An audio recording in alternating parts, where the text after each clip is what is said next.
All right, welcome back to the Ireland Contracting Nightly Sports. I'm Rich Walsh, along with Andrew Fillipponi at Pony Express tonight on the show. And, you know, we're talking about the Steelers' run game and lack thereof a run game. And I was on Sunday.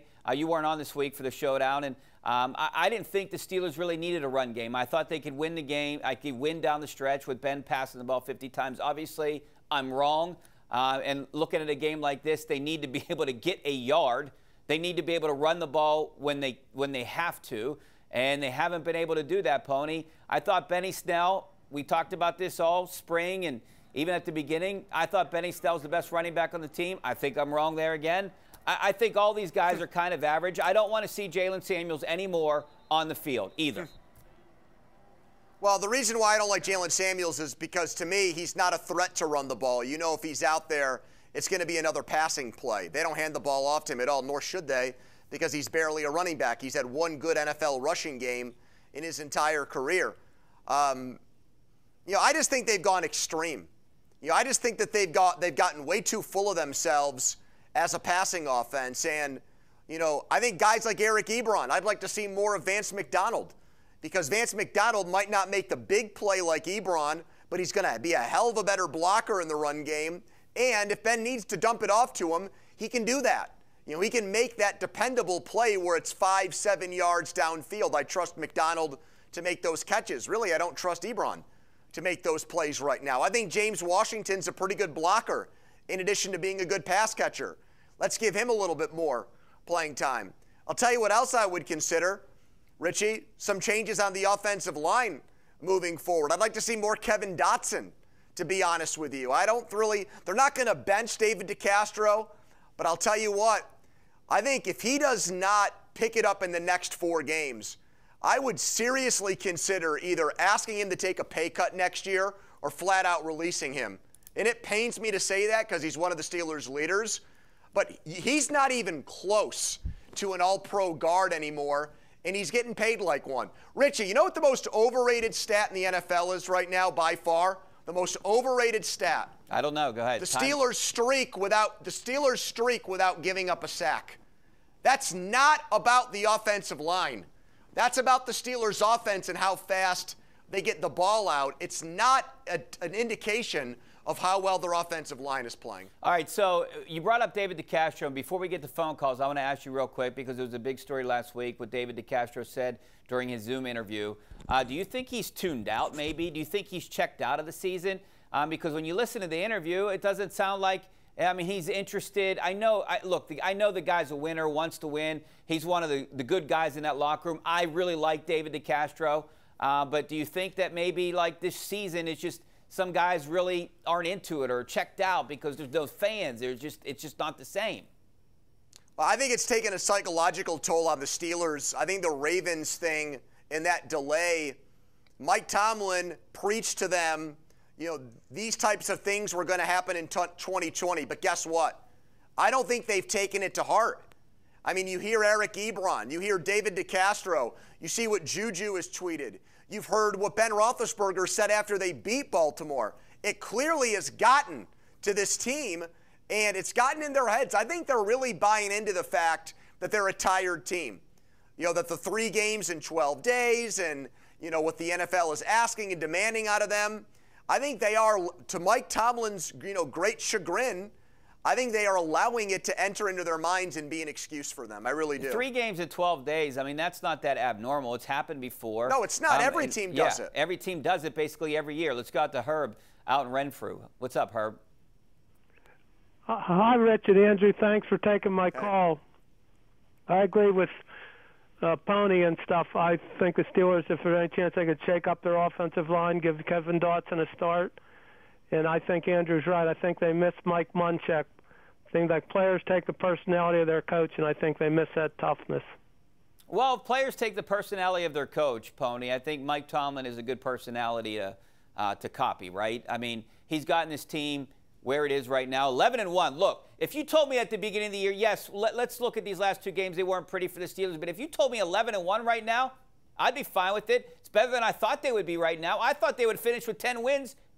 Total this year. But sure, but I mean, a couple of things off of that. Number one, how are they playing right now? You know, the wins they're that playing they like stacked a up 3-8, 3-9 team is how they're playing. Well, what I mean by that is those wins you have in the bank are going to help you get into the playoffs, affect your seeding. If you're lucky, get you a bye. Although I have serious questions about that now with the Buffalo game on Sunday. So, you know, though that helps you in that way. But how you played in September, that doesn't really help you win games in December and January. And I'm just going off of right now, what do I see out of the Steelers? And I'll be just blunt. I'm very concerned. I'm very worried that their injuries on defense are catching up to him, that they're running out of gas, and that their offense to some extent has been figured out. They have made themselves one-dimensional. You know what else they don't really do a lot of, Richie? I don't think they need to go back to what they were 2 years ago because that offense didn't work either. But they've got to hit some plays downfield. Not a ton of them, but just enough where you keep defenses honest. They went deep to Washington. It was incomplete. It seems like the plays they make downfield are mostly pass interference penalties, Richie. And that's really it, or catch and run plays. All right, let's go out to Kurt out at McKeesport. How you doing, Kurt? Howdy, gentlemen. How are you this evening? Good. Thanks for calling, buddy. And listen, first I want to tell you about what Pony was saying about the long completion. You know, Ben is completing 22% when he throws the ball 20 yards or more. That's not going to get it done. And he has a quarterback rating of 74.5.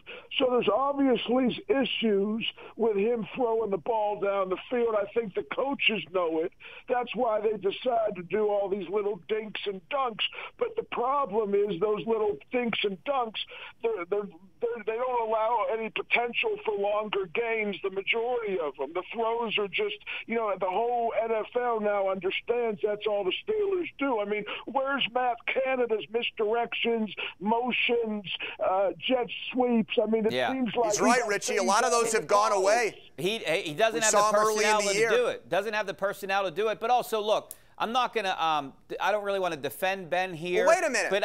But they've had 14 drops that are official drops, and maybe more the last 2 games. Wait a minute.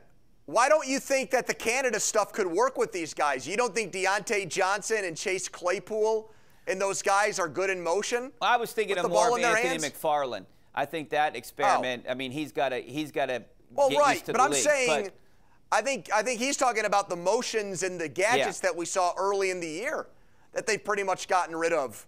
I'm frustrated by that as well. Look, Brady would dink and dunk you to death, but they usually had a running back or a stable of running backs in New England that you had to respect. Corey Dillon, Kevin Falk. You know, you can go on and on about the guys that they've had there that have come through that have been interchangeable but productive running backs.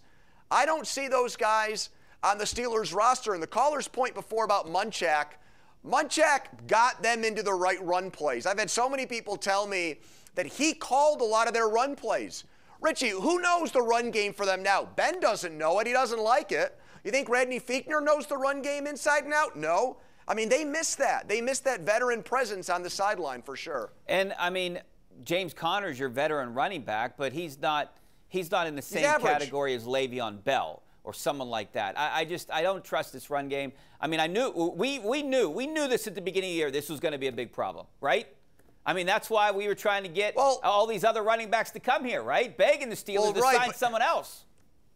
But here's the thing. It's made worse by, you know, the run game hasn't come through in certain situations. Ben's either lost faith in it or he said, the heck with that, let me do it myself. And it's like a snowball effect. It gets worse and worse and worse to the point where, Richie, you could make the argument. They had 14 rushes for 21 yards the other night. You could argue that that was their worst rushing performance in the last 50 years.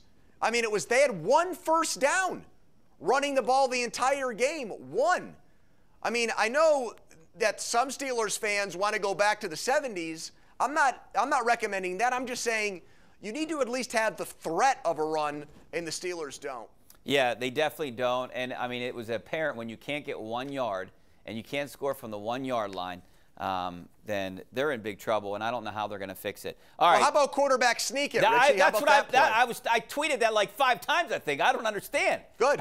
I mean, why didn't they try it? Even if you don't want Ben to do it and he's hurt or injured, throw Mason Rudolph in there and push him in. And here's my other thing, Pony. No, and I know you're on board. I don't want to do that. I know you're on board with this. Why in the world did they sign Derek Watt? I understand that he was hurt and missed some games, but tell me that's a waste of 3 and some change, right? It is. Why don't they use him? I mean, he plays on special teams. Big deal. You can find a guy off the street to do that. You don't need to pay him $3 million a year. They should have used that money to give themselves outside linebacker insurance. They had no proven backups behind Dupree and Watt, and that's not a second guess. We said that before the season started, and I thought they should have signed a veteran running back somewhere along the way, like a Leonard Fournette. He would look pretty good in a Steelers uniform right now. Look really good. All right, now to our Tri-State Office Furniture tweet of the day. And this one's from you, Pony. This is a great tweet here. Great stat. Steelers are 4-9 all time when Big Ben has 50-plus pass attempts in a game. Too much Big Ben is a very bad thing, Pony. I mean, I want to see the ball in Big Ben's hands, but look, this is the stat. You put it in black and white right there for me. 4-9. Well, you can pass first, but you can't pass all the time. That's the bottom line.